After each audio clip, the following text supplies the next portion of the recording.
ঈদ উৎসবকে কেন্দ্র করে বিপুল সংখ্যক বাংলাদেশি যাত্রী আসতেন পেট্রোপোল সীমান্ত দিয়ে। পেট্রোপোল থেকে বাতানুকূল বাসে চড়ে সোজা চলে যেতেন কলকাতায়। সেখানে কেনাকাটা ও অন্যান্য প্রয়োজনীয় কাজকর্ম শেষে ফিরে যেতেন ফের বাংলাদেশে।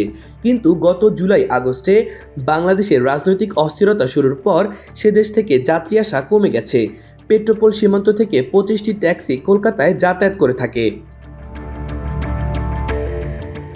এছাড়া অটোরিকশা এবং টোটো গাড়িতে করে বনগাঁও রেল স্টেশনে যান যাত্রীরা। সেখান থেকে কলকাতায় পৌঁছান তারা। কিন্তু সবাই বাংলাদেশি যাত্রীর অভাবে ধুঁকছে। পেট্রোপোল সীমান্তের বিশিষ্ট ব্যবসায়ী আলী হোসেন শেখ বলেন, বাংলাদেশি যাত্রীর অভাবে পেট্রোপোল সীমান্ত থেকে যেসব বাস চলত তাদের ড্রাইভার, হেল্পার ও সংশ্লিষ্টরা কাজ হারিয়েছেন।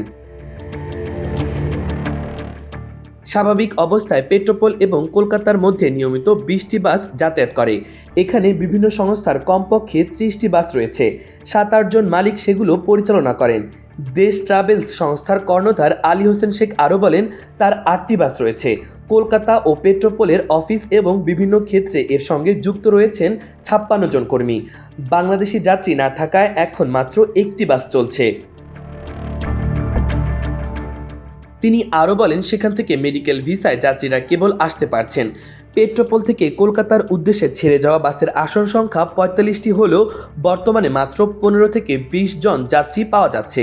সপ্তাহে 3 দিন বাসের জ্বালানি খরচ উঠলেও 4 দিন খরচের টাকা উঠছে না। এভাবে চলতে থাকলে এবং ভিসা পরিস্থিতি স্বাভাবিক না হলে রমজান শেষে এপ্রিল থেকে কর্মীদের অন্য কাজ দেখে নিতে বলছি। মাহবুবুর রহমান ইমন, আমার দেশ।